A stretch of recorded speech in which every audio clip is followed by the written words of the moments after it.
آپ نے یہ بھی کہا گورننس کا ماڈل چینج ہونا ہے، بہت سارے مصطفیٰ ترک ٹائپ کے، تھوڑے سے ماڈریٹ مصطفیٰ ترک ٹائپ کے ہمیں لوگ چاہیے، اور لوکل گورننس کی ہمیں سگنیفیکنس بڑھانی پڑے گی۔ ماڈل کے چینجز کی بات کی آپ نے، اصلاحات کے چینجز کی بات کی۔ آپ ان چینجز کے لیے جو ریولوشن ان کی بنیاد پر آپ دیکھ رہے تھے، عام طور پہ ریولوشن میں ہم نے دیکھا ہے کہ کوئی گراس روٹ موومنٹ ہوتی ہے، کوئی ایسی موومنٹ ہوتی ہے جو کہ پسماندہ لوگوں کا جو میجورٹی میں ہوتے ہیں ان کے پوائنٹ آف ویوز کو، ان کے انٹرسٹ کو گارڈ کر رہی ہو، اور یہی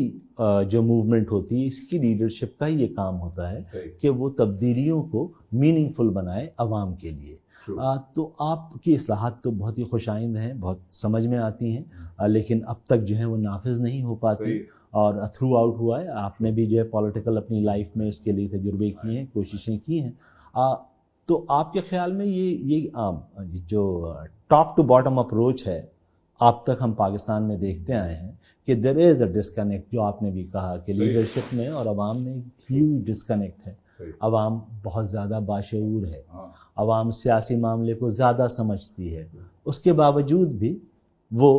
لیڈرشپ جو ہے اس کو بے وقوف سمجھتی ہے، اس کو ایکسپلائٹ کرتی ہے، اس کو ادر سمجھتی ہے۔ تو یہ ڈسکنیکٹ ختم ہونے کے لیے کیا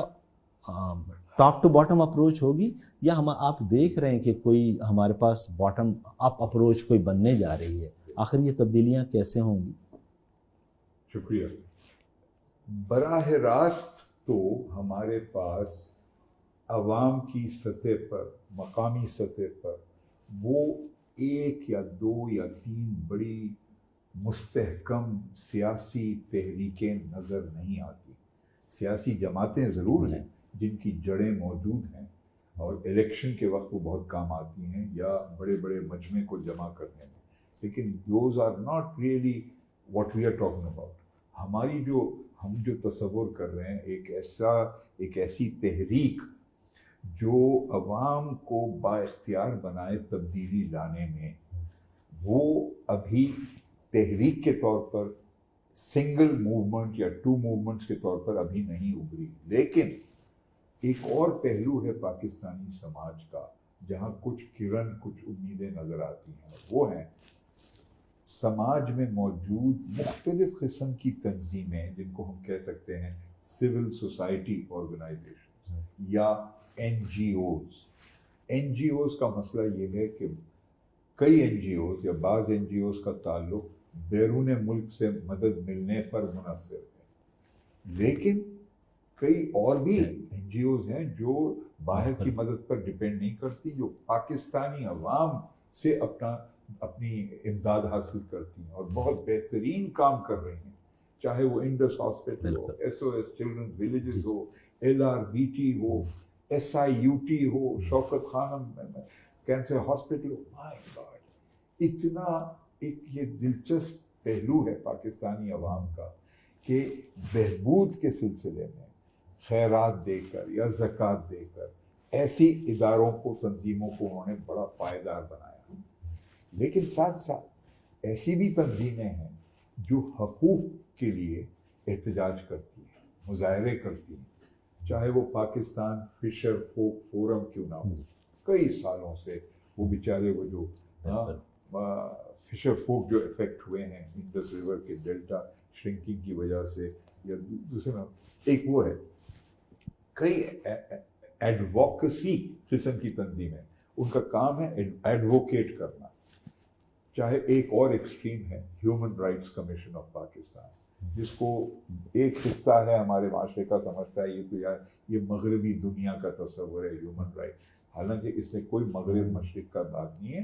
human rights are human rights, Muslim, Hindus, anyone, all have human right. تو ہمارے معاشرے میں کئی اور ایسی تنظیمیں موجود ہیں،